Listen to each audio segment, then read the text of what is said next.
मेरी बहन की नज़र और मेरे जो बहनोई उन सब की नज़र उन लोगों पर मौजूद थी। अचानक से मेरी सिस्टर कहती है कि ये क्या है? तो मैं तो डर गया, मैंने कहा खामोश हो जाओ।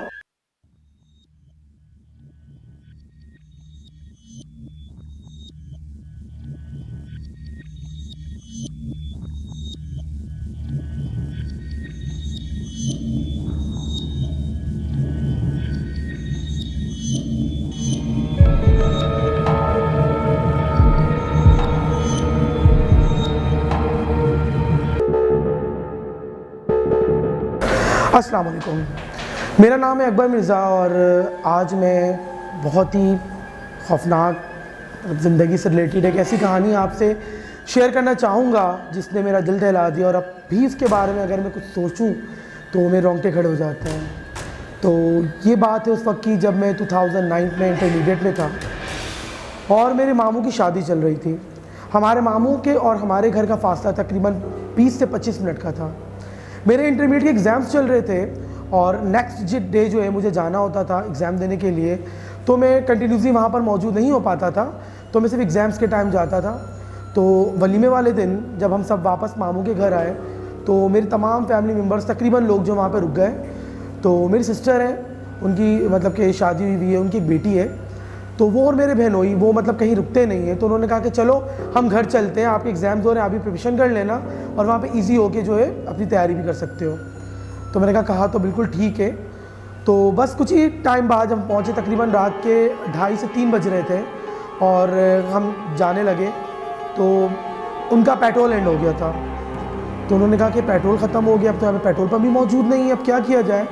तो हमने कहा चलो ठीक है, भांजी को मैं पकड़ लेता हूँ, सिस्टर वॉक कर लेंगी और मेरे जो बहनोई थे वो बाइक को लेते हुए जा रहे थे।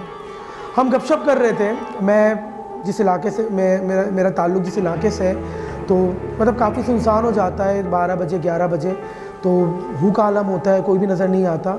वैसे वहाँ पे खौफ आता है, तो अब सोचें 2:30-3 बजे मेरा क्या हाल हो रहा होगा, बल्कि सबका क्या हाल हो रहा होगा। तो हम गुज़रते गए तो वहीं पर एक मस्जिद है, फ़ारूक आज़म मस्जिद के नाम से। तो उसके हम करीब मतलब जैसे जैसे हम आगे जाते जाते थे ऐसा फील होता था कि मतलब बहुत से लोग हैं वहाँ पर, लेकिन जैसे हम रास्ता अबूर करते थे तो लोग गायब हो जाते थे। तो हमें लगा कि मतलब क्या चल रहा है ये, मतलब कोई लोग नज़र आ रहे हैं, क्या हो रहा है, मतलब हमारे रोंगटे मतलब खड़े हो गए उस वक्त। तो सिस्टर ने कहा कि देखें आप बात कर रहे थे कि हमारे इलाके में बहुत ज़्यादा मतलब रौनक नहीं होती, इतने लोग यहाँ पर नज़र आ रहे हैं। तो मैंने भी कहा कि लोग तो नज़र, लेकिन मैं चुप था क्योंकि मुझे समझ नहीं आता वो लोग क्या थे। बस जैसे ही हमने कोई स्कूल क्रॉस किया और मस्जिद के करीब एक पतली सी गली थी और वहाँ से कुछ लोग निकले, मदरसा था तो कुछ लोग निकले और वो थोड़े थोड़े से फासले पे खड़े हो गए।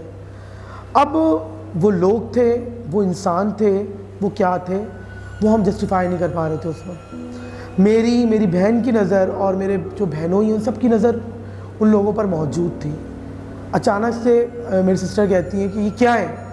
तो मैं तो डर गया, मैंने कहा खामोश हो जाओ, आयतल कुर्सी पढ़ लो सबसे पहले। और मेरे बहनों इन चीज़ों पे बिलीव नहीं करते थे, वो इतने ज़्यादा हैरान हुए हुए थे कि मैं आपको बता नहीं सकता। तो अचानक सबसे पहले हमने आयतल कुर्सी पढ़ी, अपने ऊपर फूंका, अपने आप को सेव किया।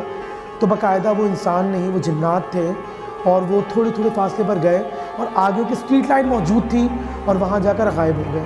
हालाँकि मैं ख़ुद भी बहुत ज़्यादा डरपोक हूँ, लेकिन मैंने कहा मैं देखूँ तो मतलब वाकई में लोग क्या, मतलब कंपनी वगैरह से इंडस्ट्रियल एरिया है, छुट्टी हुई है, लोग जा रहे हैं। तो मैं भागा दौड़ा उनके पीछे, लेकिन मुझे दूर दूर तक ना आदम नज़र आया ना आदम की ज़ात। तो जब हम घर पहुँचे फिर थोड़ी देर बाद हम मेरे बू और भाई भी आ गए बाइक पे, तो हमने उनसे बात पूछी तो हमें किसी ने भी नहीं कहा कि ऐसा कुछ हमने देखा। और नेक्स्ट डे सबको बहुत तेज़ बुखार था, मेरे एग्ज़ाम्स भी थे, लेकिन मैं 3 दिन तक बहुत बीमार था। और अब भी जब वो वाक़या सुनाया जाता है या हम डिस्कस करते हैं तो सबके चेहरे पर आते हैं कि मतलब क्या वाक़या आपके साथ पेश आया है। तो ये स्टोरी थी मेरी ज़िंदगी की हकीकत पर मबनी। शुक्रिया।